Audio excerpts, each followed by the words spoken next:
لقد كان لكم في رسول الله أسوة حسنة لمن كان يرجو الله واليوم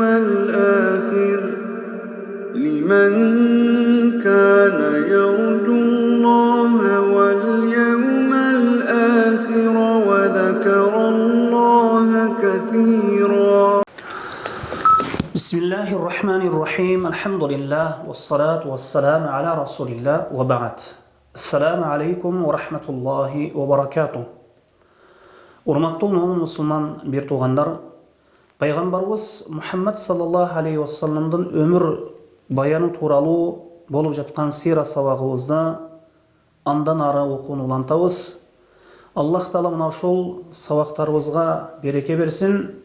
Жана Аллах Таала мына ушул сабактарыбызды даимий кылган болсун. Амин я раббал аламин.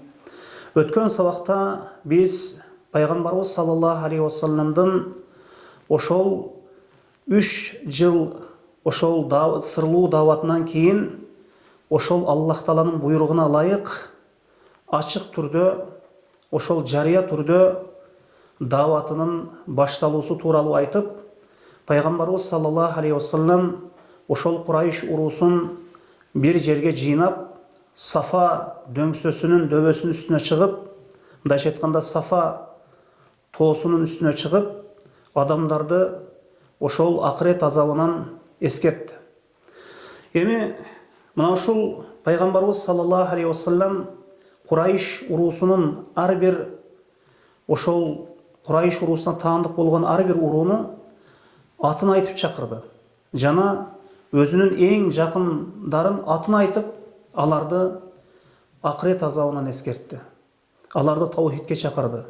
Мисалы үчүн пайгамбарыбыз саллаллаху алейхи вассалам кала берсе, «Я Фатима бинте Мухаммад» деп, «О Мухаммадтын кызы Фатима, ошол Аллахтын азабынан корккун, сенин ошол пайгамбардын кызы болгонуң эртеңки күнү кыямат күнү жардам бербейт» деп пайгамбарыбыз саллаллаху алейхи вассалам кээ бир өзүнүн жакындарын атын айтып, акырет азабынан эскертип, аларды жакшылыкка, таухидке чакырды. Эми Курайш уруусу мына ушул ачык дават башталгандан кийин, ачык түрдө таухидке чакыруу башталгандан кийин, Меккеде адамдар ошол аз болсо да мушриктердин үстөмдүгүнө карабастан бир-бирден болуп пайгамбарыбыз саллаллаху алейхи вассаламдын динине алып келген динге кире баштады. Мусулмандардын катары күндөн күнгө өсө баштады. Мына ошонун натыйжасында Курайш уруусу өз ара кеңешүүгө бел байлашты. Мындайча айтканда, ошол ажылык даваты, мындайча айтканда ажылык мезгили, ажылык ибадаты, мындайча айтканда ажылык мезгили жакындап калгандыгына байланыштуу Курайш уруусу ошол пайгамбарыбыз саллаллаху алейхи вассаламдын даваты тууралуу кеңешме уюштура турган болду. Мына ушул тууралуу айта турган болсок, ошол пайгамбарыбыз саллаллаху алейхи вассаламды таухидке чакыруусуна, алардын ошол мушриктердин илахтарыны, жалган илахтарынын айыптоосуна ошол кабыргасы кайышкан Курайш уруусу муну көргөндөн кийин пайгамбарыбыз саллаллаху алейхи вассаламдын даваты бир нече күн ачык болгонуна карабастан, ошол ачык түрдө башталганына карабастан, ажылык мезгили дагы жакындап калган эле. Бул ажылык ошол иши дагы ошол Курайш уруусунун да өтө маанилүү бир орунду ээлеген. Ошондуктан бир нече топтор, бир нече адамдар Валид ибн Мугира деген ошол Курайш уруусунун чоң башчыларынан, кадырбартуу кишилеринен болгон Валид ибн Мугиранын алдына чогулушту. Бул киши жашы чоң жана кадырбаркы ошол бийик киши эле, ошол Курайш уруусунун арасында. Анан ал киши: «О Курайш жамааты, Курайш уруусу, мына ажылык мезгили дагы келип калды. Эми силерге ар кайсы тараптан араб делегациялары, мындайча айтканда араб элдери келе баштайт» деди. Мына өзүңөрдүн силер менен замандаш болгон Мухаммад тууралуу ар кайсы жерде ар тарапта сөз болуп жатат. Мына ушул тууралуу бир ойго кеңешсек, мындайча айтканда бир ой ушул тууралуу кеңешсек, баарыбыз бир жеңден кол чыгарсак, баарыбыз бир ойго келсек, бирибиз менен бирибиз каршылашпасак, анан бири-бирибизди эртең ажылык мезгили күнү баарыбыз бири-бирибизди жалганга чыгарып жүрбөйлү. Ошондуктан мунун даярдыгын көрүп, мына ушул бир нерсеге мунун даярдыгын көрүп, бир нерсеге келишип алайлы. Кандай кылганда ошол келген ажыларды Мухаммадтан тосуп калабыз деген пикирге келишти. Мына ошондо алар айтышты, бизге бир пикириңди айт, бир кеңешиңди айт, биз бир сөзүңдү айт, биз ошону айтайлы деди Валид ибн Мугирага. Жана ал жок деп айтты. Балким силер айткыла, мен угуп көрөйүн деди. Мына ошондо алар айтышты, анда ошол келе турган ажыларга Мухаммад тууралуу аларга Мухаммадты сыйкырчы деп айтайлы. Мындайча айтканда, көз ачык төлгөчү деп айтайлы деп айтышты эле. Валид ибн Мугира жок. Биз көптөгөн, чындыгында биз көптөгөн көз ачыктарды, төлгөчүлөрдү көрдүк. Бирок Мухаммадта көз ачыктардын эч бир белгиси жок, аламаты жок. Көз ачыктардын эч бир катарына кирбейт. Мындай атай турган болсоңор, мындай атама менен атай турган болсоңор, эч кандай жардам бербейт. Бул сөзүңөр натыйжаны бербейт деп айтты. Анда алар айтышты, анда жинди деп айтабыз дешти. Мәжнун жинди деп айтабыз дешти. Ошондо Валид ибн Мугира аларга жооп берип айтты, биз көптөгөн акылынан кеткен жиндилерди көп көргөнбүз. Биз жинди кандай экендигин жакшы билебиз. Мына ошондуктан бул Мухаммадта жиндиликтин белгиси да, азгырыгы дагы жок деп айтты. Анда алар айтышты, андай болсо акын деп айтабыз дешти. Шаир, акын деп айтабыз дешти. Валид ибн Мугира жок. Биз ошол шерлерди токуп айткан, шерлерди айткан, ырларды айткан акындарды жакшы билебиз. Назмыны дагы, насырыны дагы ошол ырларды кандай түшүрүп бири-бирине байланыштырып айта турган акындардын шерлерини жана акындарды жакшы билебиз. Бул нерсеңер дагы, мындай атооңор дагы, мындай айыптооңор дагы эч кандай натыйжа бербейт деп айтышты. Натыйжа бербейт деп айтты. Мына ошондо алар айтышты, андай болсо сыйкырчы деп айтабыз дешти. Валид ибн Мугира анда бир сыйкырчылыктын, биз көп аны сыйкырчы дегениңерде натыйжаны бербейт. Сыйкырчы деп айтканыңардагы эч бир, мындайча айтканда, силерге бир натыйжа алып келбейт. Биз көптөгөн сыйкырчыларды көрдүк. Алардын сыйкырыны жакшы билебиз. Бирок Мухаммадта андай сыйкырчылыктын белгиси дагы жок деп айтты. Мына ошондо алар айтышты, Валид ибн Мугирага анда эмне деп айтабыз дешти. Валид ибн Мугира айтты, Аллахка ант, анын сөзү өтө бир таттуу деди. Анын сөзү таттуу, бутактары маанилүү. Ал туура айтылган сөздөрдүн, ошол эң бир туура айтылган сөздөрдүн туурасын айтат. Мына ошондуктан аны жакшысы, силер жогоруда айткан нерселерге айта турган болсоңор, ал эч кандай сөзүңөр жалганга чыгып калат. Жогоруда силер айткан ошол сөздөр менен аны айыптай турган болсоңор, ошол ал сөздөрүңөр натыйжа бербейт. Жалгандан башка эч нерсе болбойт. Эң жакшысы, мына ошол сөздөрдүн эң жакшысы аны сыйкырчы деп атасак жакшы болот деп айтты. Анткени анын сөзү адамдарды сыйкырлап алып атат деди. Эр менен катындын ортосун ажыратып жатат деди. Анткени кээде ошол Меккеде аялы ошол динге кирсе, күйөөсү капыр эле, мушрик эле, же күйөөсү динге кирсе, исламга кирсе, аялы капыр болчу. Мына ошентип үй бүлөдө эр менен катындын ортосун ажыратып жатат. Жана ага менен инин ортосун ажыратып жатат. Жана туугандарды өз ара бири-биринен алыстатып жатат.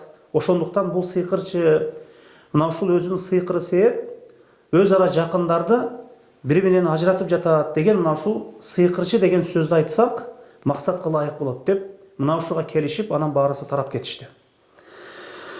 Анан ошол ажылык мезгили башталган кезде ажылардын келе турган жолдоруна туруп алышып, кайсы бир ажы өтөт экен, ажылар өтө турган болсо, мына ошолорго пайгамбарыбыз саллаллаху алейхи вассалам тууралуу айтып, эскертишип, анын сөзүнө кулак салбоону, анын сөзүн албоону, ага жакындабоону ар бир арабтардын делегацияларына, мындайча айтканда арабтардын руусуна ошол эскертип жатышты.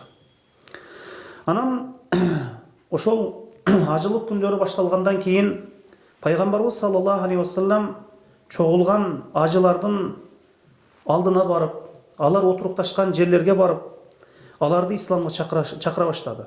Жана аларга айтты: "О адамдар, ла илаха иллаллах, Аллахтан башка сыйынууга татыктуу зат жок деп айткыла кутуласыңар" деп адамдарды аралап, ажыларды аралап, алар чогулган жерлерге барып, аларды динге чакырып, мындайча айтканда таухидке чакыра баштады. Мына ошондо пайгамбарыбыз саллаллаху алейхи вассаламдын артынан Абу Талиб ээрчип алып, ошол пайгамбарыбыз саллаллаху алейхи вассаламды жалганчы деп зыян берет эле. Муну укпагыла, бул ата бабасынын дининен баш тарткан адам деп ошол пайгамбарыбыз саллаллаху алейхи вассаламдын артынан ээрчип, мына ушул динге чакырууда тоскоол болот эле. Анан мына ушуга карабастан арабтардын арасында пайгамбарыбыз саллаллаху алейхи вассаламдын аты чыгып кетти. Арабтардын ошол шаарларында, ошол арабтар жашаган жерлерде пайгамбарыбыз саллаллаху алейхи вассаламдын аты өтө бир, мындайча айтканда, жайылып кетти. Аты тарап кетти. Мухаммад деген ысым арабтардын арасында тарап кетти. Эми ажылык мезгили бүткөндөн кийин Курайш уруусу пайгамбарыбыз саллаллаху алейхи вассаламдын дааватына каршы бир канча услуптарды, бир канча методдорду колдонуп күрөшмөй болушту. Ошол Курайш уруусу ажылык бүткөндөн кийин, үйлөрүнө кайткандан кийин ошол баштарына түшкөн мына ушул мүшкүл ишти ошол арылуу максатта, мына ошол нерседен арылуу максатта, кутулуу максатта пайгамбарыбыз саллаллаху алейхи вассаламдын ошол таухидке чакырган дааватын токтотуу максатта өз ара бир кеңешип, мындайча айтканда пикирлешип, ошол динге каршы күрөшүүдө, ошол бир нече ошол дааватты токтотууда, ошол ислам динине ошол чакырылып жаткан таухид нуруну токтотуу максатта бир канча методдорду, ошол бир канча услуптарды ойлоп табышты. Мына ошолорду эми мына кыскача келтире турган болсок, мына биринчи ошол пайгамбарыбыз саллаллаху алейхи вассаламдын дааватын токтотуу максатта алар пайгамбарыбыз саллаллаху алейхи вассаламды ошол жалганга чыгаруу, маскара кылуу жана ошондой эле акараттоо, үстүнөн күлүү, мына ошол нерселерди жасай турган болушту. Бул ошол пайгамбарыбыз саллаллаху алейхи вассаламды маскаралоо жана пайгамбарыбызга ыйман келтирген сахабаларды маскаралоо жана аларды акараттоо, бул ошол мушриктердин, Курайш мушриктеринин ошол ислам динине каршы ошол түзгөн пландарынын бири болчу. Ошол булдан максат, мына ошол тоскоолдуктан максат, мына ошол маскаралап, акараттап, мына ушундай маскаралап, ошол акараттап, тоскоол кылуудан максат пайгамбарыбыз саллаллаху алейхи вассалам жана мусулмандарды акараттоо болгон. Жана аларды маанавий тараптан, руханий тараптан алсыздатуу болгон. Жана пайгамбарыбыз саллаллаху алейхи вассаламга жала жабышып, пайгамбарыбыз саллаллаху алейхи вассаламды сыйкырчы деп айтышат эле. Акын, жинди деп айтышат эле. Ага бир шайтан келет. Бул жалганчы, сыйкырчы, бир сөздөрдү ойлоп табат деп мына ушундай сөздөрдү тарата башташты. Жана башка мына ушундай жаман сөздөрдү, мына ушундай жала жабууларды ачык иретинде пайгамбарыбыз саллаллаху алейхи вассаламга жала таштарын жаудыра башташты. Качан алар ошол сахабаларды көргөн кезде, пайгамбарыбыз саллаллаху алейхи вассаламды көргөн кезде, мындайча айтканда, алар ачуу менен, өч алуу менен, мына ушундай өч алуу, мындайча айтканда, ачуу көзү менен карай башташты. Мына Аллах Таала Кур'ан-ы Керимде айткандай: "Ва ин якаду аллазина кафару ла юзлиqunaka bi absarihim lamma sami'u adh-dhikra wa yaquluna innahu lamajnun." Албетте, кафир болгон кишилер Куранды уккан кезде сизди, о Мухаммад саллаллаху алейхи вассалам, көздөрү менен оодара жаздашат, иштери өрттөнөт дейт. Мына ушундай пайгамбарыбыз саллаллаху алейхи вассаламга зыян беришет эле. Анан айтышат эле: "Ахада аллази yazkuru alihatakum." Мына ушул силердин илахтарыңар тууралуу айтып жаткан киши ушулбу? Ушул силердин илахтарыңарды айыптап жатабы деп, мына ушул адамбы деп пайгамбарыбыз саллаллаху алейхи вассаламды мына ушундай маскаралуу, акараттоо менен мына ушундай мамиле кылышат эле. Качан алар алсыз болгон сахабаларды көргөн кезде, мындай жардамы жок сахабаларды көргөн кезде, мына ахаулай манналлаху алейхи мин байнина, биздин арабыздан немат берилгендер ушулар бекен, биздин арабыздан эмеле ушулар туура жолду таап калышпы деп аларды маскара кылышат эле. Мына Аллах Таала айткандай. Мына дагы Аллах Таала айткандай: "Инналлазина ажраму кану миналлазина аману yadhakun wa idha marru bihim yataghamazun wa idha inqalabu ila ahlihim inqalabu fakihin." انقلبوا فكهين وإذا رأوهم قالوا إن هؤلاء ضالون إن هؤلاء ضالون. Ошол Аллахка күнөөкөр болгондор имандууларды көргөн кезде күлүшөт дейт. Алардын үстүнөн маскаралап күлүшөт дейт. Качан алардын алдынан өтүп калса, көздөрүн бири-бирине кысышып маскаралашат дейт. Анан ошол үйлөрүнө кайткан кезде алар рахаттанып, момундарды маскаралагандан рахаттанып, жыргап, ошол күлгөн абалда, маскаралаган абалда үйлөрүнө кайтышат дейт. Качан ошол сахабаларды көргөн кезде, булар адашкандар деп айтышат эле. Мына ушундай маскаралоо, акараттоо нерселерди ошол Курайш уруусу пайгамбарыбызга каршы жана сахабаларга каршы өтө көбөйтүп жиберишти. Мына ошол маскаралоолордон ошол пайгамбарыбыз саллаллаху алейхи вассаламдын өзүнө карата күлүшөт эле. Өзүнө каратып туруп, мындайча айтканда, пайгамбарыбыз саллаллаху алейхи вассалам үстүнөн күлүшөт эле. Мына бул нерсе баары бир мына ушул маскаралоо, акараттоо пайгамбарыбыз саллаллаху алейхи вассалам инсан болгондон кийин анын жүрөгүнө таасир берет болчу. Аллах Таала айткандай: "Валакад на'ламу аннака ядиqu sadruka bima yaqulun fasabbih bihamdi rabbika wa kun minas sajidin wa'bud rabbaka hatta ya'tiyaka al-yaqin." дейт.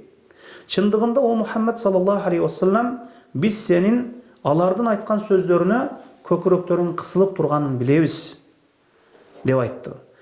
Аллах Таала мына ушул аяттарды түшүрүү менен пайгамбарыбыз саллаллаху алейхи вассаламды тынчтандырат эле. Жүрөгүнө тынчтык киргизет эле. Жана жүрөгүндө тар болуп турган нерсе, жүрөгүндөгү, ошол көкүрөгүндөгү толуп турган нерсе кетет эле. Жана мунун чечимин айтып атат. Ошол жүрөгүң толуп калган кезде, жүрөгүң мына ушундай нерселерге толуп кеткен кезде, кысылып кеткен кезде, көкүрөктөрүң кысылып кеткен кезде, мына Аллах Таала мындан чыгып кетүү чечимин көрсөтүп, мындай деп айтып жатат: "Раббиңе тасбих айткын, жана сажда кылуучулардан болгон" деген. Аллахты көп эстегин деген. Жана "Ва кун минас сажидин" деп айтканда, сажда кылуучулардан болуп тургон дегени намазда турганда, намаз дегени. Мындайча айтканда, ошол Аллахты көп эстеп намаз окугон дегени. Жана ошондой эле Раббиңе өлүм келгенге чейин ибадат кылгын дегени. Мына ушул аяттар менен пайгамбарыбыз саллаллаху алейхи вассаламды Аллах Таала мушриктер тарабынан айтылган маскаралоор, акараттоолор менен, акараттоолордон пайгамбарыбыз саллаллаху алейхи вассаламды мына ушул аяттарды түшүрүү менен пайгамбарыбызды тынчтандырып коет эле. Мына буга чейинки мына аятта, ушул эки аятка чейинки, азыр окулган эки аятка чейинки аятта "Иннака файнакал мустахзиин" биз сени маскаралап жаткандарга жетиштүүбүз дейт Аллах Таала. "Аллазина яж'алуна ма'аллахи илахан ахар фасауфа я'ламун." Ошол Аллахка шерик кошуп ибадат кылып жаткандар, ширк келтирип жаткандар жакында билип алышат дейт. Мына ошондуктан мына ошол маскаралоолору жана акараттоолору аларга жакында бале болуп кайтарын Аллах Таала башка бир аятта кабар берген. "Валакад устухзия би русулин мин qablик." Чындыгында О Мухаммад саллаллаху алейхи вассалам, сенден мурдагы элчилер дагы маскаралоолорго, акараттоолорго душар болушкан, дуч келген. Де мына ушул аятты түшүрүү менен дагы пайгамбарыбыз саллаллаху алейхи вассаламдын жүрөгүнө тынчтандырат эле Аллах Таала. Фахаqa биллазина сахиру минхум ма кану бихи ястахзиун. Ошол алардын шылдыңдоолору жакын арада алардын башына бале болуп түшөт деп айтты Аллах Таала. Башына алардын шылдыңдоолору, ошол пайгамбарлардын шылдыңдоолору бале болуп түштү дейт. Бул ошол Курайш урусунун пайгамбарыбызга каршы жана сахабаларга каршы ошол мыскылдап, маскаралап, акараттап, жаман сөздөрдү айтып, ошол пайгамбарыбыз саллаллаху алейхи вассаламдын маскаралоолору болчу. Мына ушундай даватына каршы мына ушундай ишти тутушту. Бул албетте Курайштин ошол пайгамбарыбыз саллаллаху алейхи вассаламдын даватына, таухидке чакыруусуна каршы болгон бир методдордун бири болуп саналат. Экинчиси, адамдардын арасында ар кандай пайгамбарыбыз саллаллаху алейхи вассаламга каршы жала жабууларды тарата башташты. Мына ушундай сөздөрдү пайгамбарыбыз саллаллаху алейхи вассалам ошол эч бир тиешеси болбогон, пайгамбарыбыз саллаллаху алейхи вассаламга эч бир тиешеси болбогон бир жаман сөздөрдү, жала жабууларды тарата башташты. Жана ошондой эле мындайча айтканда ызы чуу көтөрө башташты. Качан пайгамбарыбыз саллаллаху алейхи вассалам даават кыла турган болсо, пайгамбарыбыз саллаллаху алейхи вассаламдын даават кылып жаткан жерине келип кыйкырып, ошол жердеги адамдарды айдап, ошол кыйкырышып, пайгамбарыбыз саллаллаху алейхи вассаламдын дааватына каршы тоскоол болуп жатышты. Ошол пайгамбарыбыз саллаллаху алейхи вассалам мына ошол мүмкүнчүлүктөрдөн пайдаланып дааватын уланта берди. Алар болсо өз ара бири-бирине насаат кылып, ар кандай ызуучуларды көтөрүп, пайгамбарыбыз саллаллаху алейхи вассалам дааватына каршы иш тутушат эле. Мына ошондо Аллах Таала айтат: "Ва кала аллазина кафару ла тасмау ли хадал Кур'ан валгау фихи лааллакум таглабун." Ва кала аллазина кафару ла тасмау ли хадал Кур'ан валгау фихи лааллакум таглибун. Кафир болгон адамдар айтышты, бул Кур'анды укпагыла дешти. Пайгамбарыбыз саллаллаху алейхи вассалам адамдарды жыйнап аларга Кур'ан аяттарын окуп берген кезде, алар келип кыйкырып, мындайча айтканда тоскоол болушуп, адамдарга уктурушпай, пайгамбарыбыз саллаллаху алейхи вассаламдын айланасына чогулган адамдарды мындайча айтканда таратып жиберишет болчу. Ошондо Аллах Таала айтат, мына бул аятта капырлар айтышат дейт. Ошол Кур'анды укпагыла, ошол андан үстөн болуп кетүүңөр үчүн силер ар кандай маанисиз сөздөрдү айтып алгыла, мындай айтып тургула дейт эле. Ошол Мухаммадтын дааваты силерден үстөн болуп кетпесин үчүн ар кандай керексиз, пайдасыз сөздөрдү айтып, ызы чуу көтөргүлө дегендей. Мына ушинтип Курайш өзүнүн мындай каттуу каршылыгы менен мына ушул нерсенин каршылыктарын уланта беришти. Пайгамбарыбыз саллаллаху алейхи вассалам кала берсе пайгамбарлыгынын 5-жылында мындайча айтканда дааваты өтө каттуу, мындайча айтканда исламга чакыруусу өтө каттуу болду. Кала берсе Суратун Najmди дагы ошол Курайш топтолуп турган жерде окуду. Бул нерсе ошол Рамазан айында пайгамбарыбыз саллаллаху алейхи вассаламдын пайгамбарлыгынын 5-жылында болгон.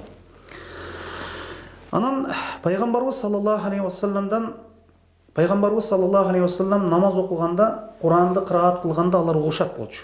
Анан пайгамбарыбыз саллаллаху алейхи вассалам ошол көбүнчө түнгө караганда күндүз көбүрөөк намаз, ошол көбүрөөк кыраат кылат эле.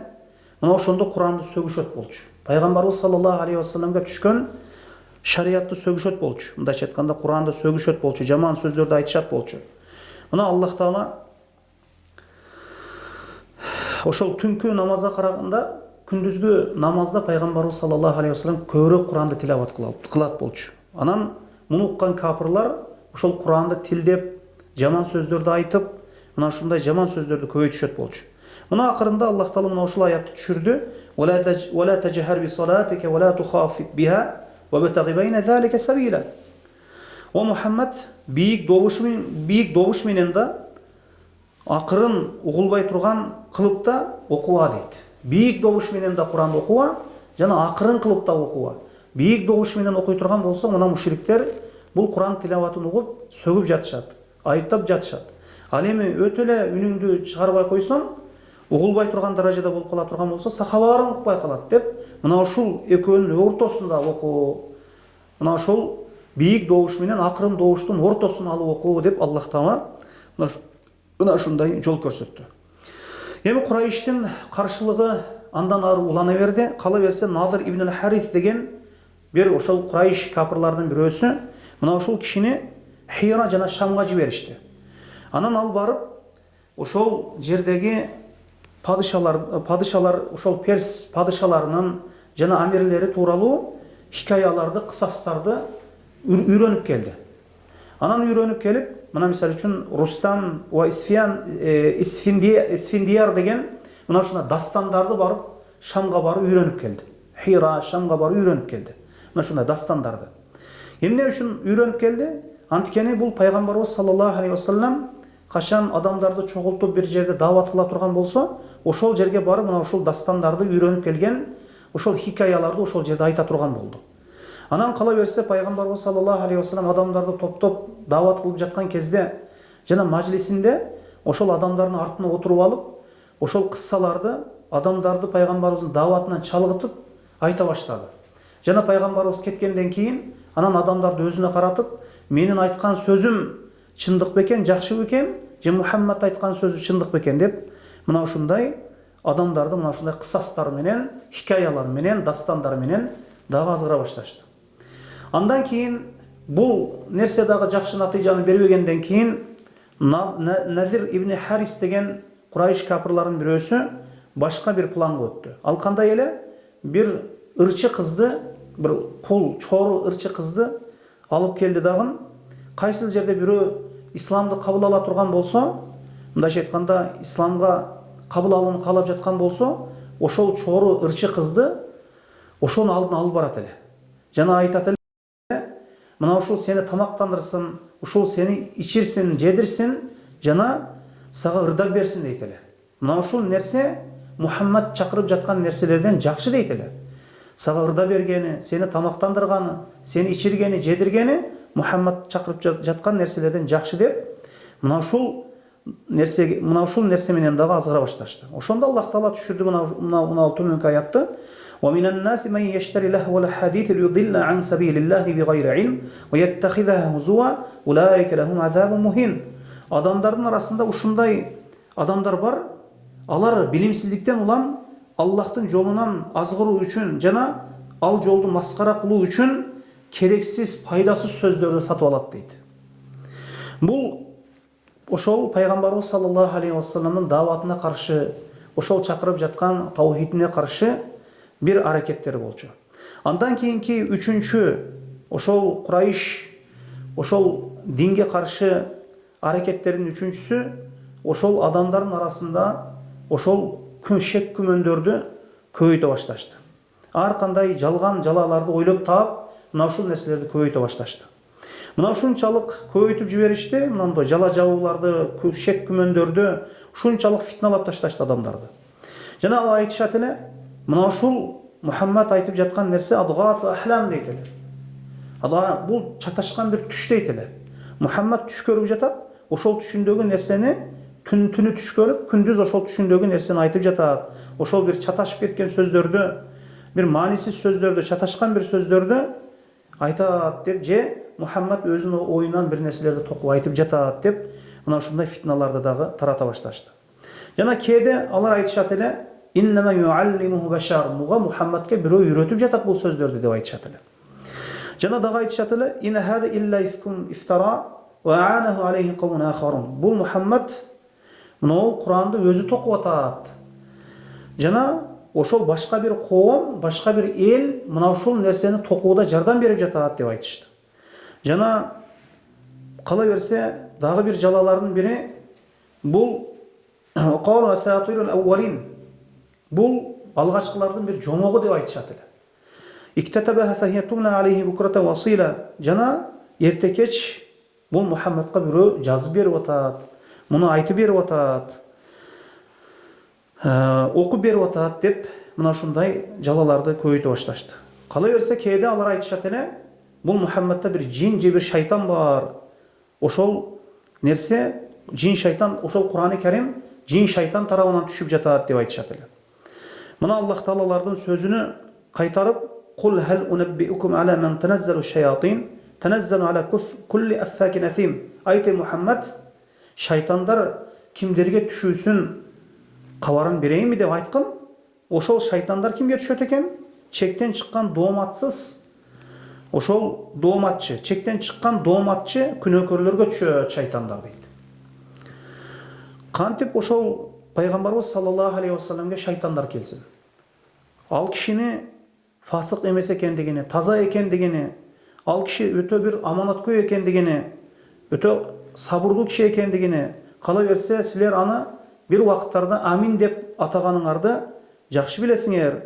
Эми кантип эле ушул Кур'ан-ы Карим шайтандарга түшсүн? Мухаммадтын чынчылдыгын билип туруп, Мухаммадке мындай жала жаап жатасыңар деп Аллах Таала пайгамбарыбыз саллаллаху алейхи вассаламды бур нерселерден, мындай жала жабуулардан таза экендигин айткан.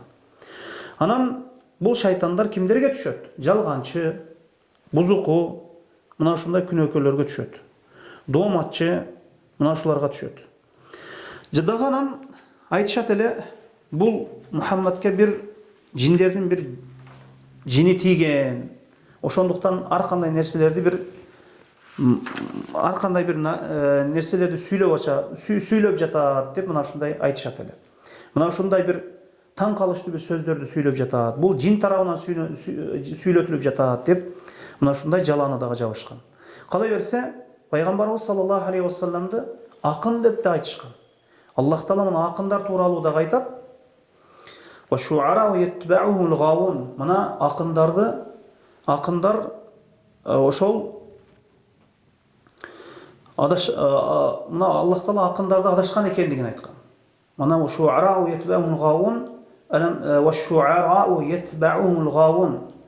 ошол акындар булар адашкандар дейт.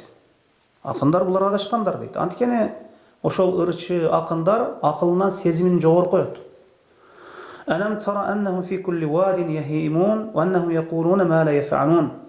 Сен алардын ар кайсы өрөндө тентип жүргөнүн көрбөдүң белең? Алар жасабаган иштерин айтышат, жазышат дейт Аллах Таала мына акындар тууралуу айтып. Мына ушул 3 сыпат, акындар тууралуу айтылган 3 сыпат, бул пайгамбарыбыз саллаллаху алейхи вассаламды да жана пайгамбарыбыз саллаллаху алейхи вассаламды ээрчиген салих кишилерде, алардын кулк мүнөзүндө, иш аракетинде, мамилелеринде табылбайт болчу. Анткени Аллах Таала акындарды адашкандар деди.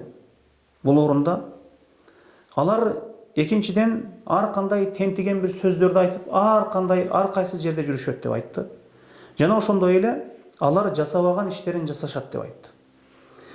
Мына ошондуктан пайгамбарыбыз саллаллаху алейхи вассалам бул акындыктан дагы таза экендигин мына Аллах Таала далилдеп койду. Эми балким пайгамбарыбыз саллаллаху алейхи вассалам Раббисинин бирлигине чакырат. Жана бир динге чакырат. Бул исламга чакырат. Жана туура жолго чакырат. Жана ошол акындар болсо, алар кылбаган нерсесин айтышат. Ал кылбаган нерсесин айтышат. Пайгамбарыбыз саллаллаху алейхи вассалам болсо, кылбаган нерсесин айтпайт. Кылбаган нерсесин айтпайт. Жана ошол кылбаган нерсе пайгамбарыбыз саллаллаху алейхи вассалам ошол кылбаган нерсесин, жасабаган нерсесин айтпайт. Жана ошондой эле бул нерсе мына ушул сыпат. Кылбаган нерсесин, жасабаган нерсесин айтып болсо, бул пайгамбарыбыз саллаллаху алейхи вассалам сыпаты. Пайгамбарыбыз саллаллаху алейхи вассалам Аллах Тааладан эмне вахий келген болсо, ошону айтат болчу. Жана ошондой эле бул нерсе ошол адашкан акындардын иш экендигини мына ушул аятка көрө дагы, жогоруда аятка көрө дагы далилденди. Эми кантип эле пайгамбарыбыз саллаллаху алейхи вассаламда акындык сыпаттары болсун? Мындайча айтканда, мындай нерсе жок. Пайгамбарыбыз саллаллаху алейхи вассалам акын болгон эмес. Аллах Тааладан эмне вахий келген болсо, ошону гана айткан. Эми андан ары ошол Курайш урусу менен ошол сахабалардын ортосунда, пайгамбарыбыз саллаллаху алейхи вассаламдын өз ара ортосунда талаш тартыштын күчөөсү, өтө жогорку бир деңгээлде күчөп кетүүсү, анткени дайыма акыйкат менен жалган дайыма күрөшөт. Мына ошондуктан мына ушул тууралуу эмки сабакта айтабыз иншаллах. Убакыт жетип калды. Мына ушул жерге чейин эле окуйлу. Иншаллах калган эмки сабакты улантабыз. سبحانك اللهم وبحمدك أشهد أن لا إله إلا أنت أستغفرك وأتوب إليك. الله أعلم وصلى الله على محمد وعلى آله وصحبه وسلم.